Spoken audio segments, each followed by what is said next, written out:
It is the Super Bowl that everyone's been hoping for. Clearly the two best teams in football for most of the year, Patriots and Seahawks. Now I want to talk about the game. Bowen, in your opinion, who's playing at a higher level right now? Who should come into this game with more confidence?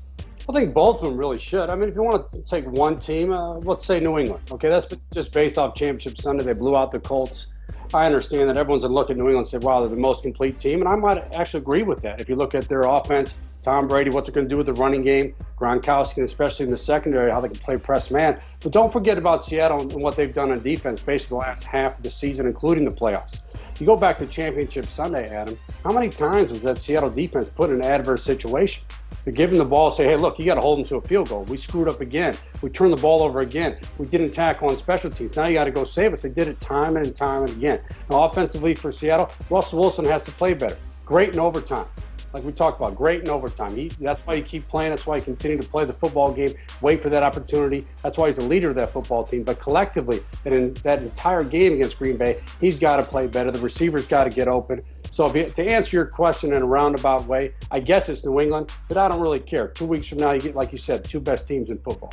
Russell Wilson, his kind of scare in the beginning there, how much does that scare you, him getting to this stage, or is the fact that they're trying to repeat enough confidence that he'll be okay?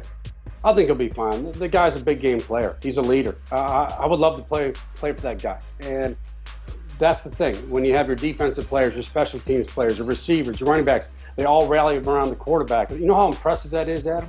We're talking about a guy in his third year in the NFL. He's playing for a second Super Bowl title. And that's what you get from big game players. They show up on the big stage, in the playoff stage. When their team needs to make a play, they do that. You can also put Marshawn Lynch in that discussion as well. But the key thing looking at this game as we start to look ahead 2 weeks from now, the one matchup I really want to see, Brady and Gronkowski versus that Seattle secondary. The reason why, the best versus the best.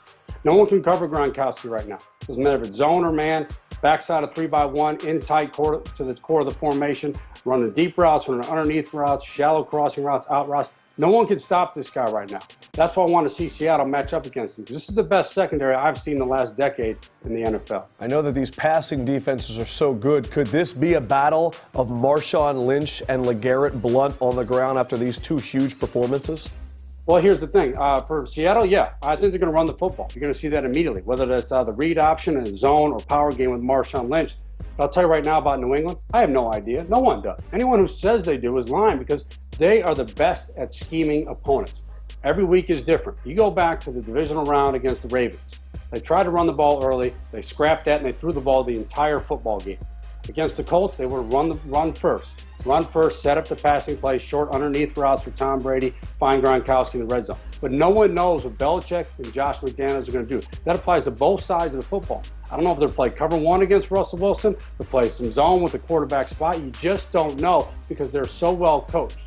This is what's another great thing about this football game. Two of the best coaching staffs in the NFL. Don't forget about Darrell Bevell, the offensive coordinator in Seattle, what he can do with Russell Wilson, what he can do creatively to get him to extend play to the edge of the pocket. Anyone will tell you, when Russell Wilson gets to the edge of the pocket, his accuracy level starts to climb a little bit. So there's a lot of key matchups to look in this to start with the coaches because we don't really know what they're going to do.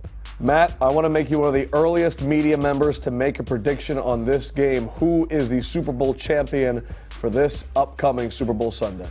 This is Seattle Seahawks. Come on now. I'm a defensive guy. I love defense. And this secondary, like I said, the best I've seen in the last 10 years. Even though Richard Sherman was beat up in that game, Earl Thomas left the game too, but they got 2 weeks to get ready. They can make it through 3 hours on a Sunday night down in Phoenix. I think it's going to be a low-scoring game, physical game, maybe the most physical game we see this season in the NFL. But I like Seattle because of that secondary and because Russell Wilson will make enough plays outside of the pocket to get another ring. Surprise, surprise. Matt Bowen sides with defense. We'll see if he is right after Super Bowl Sunday.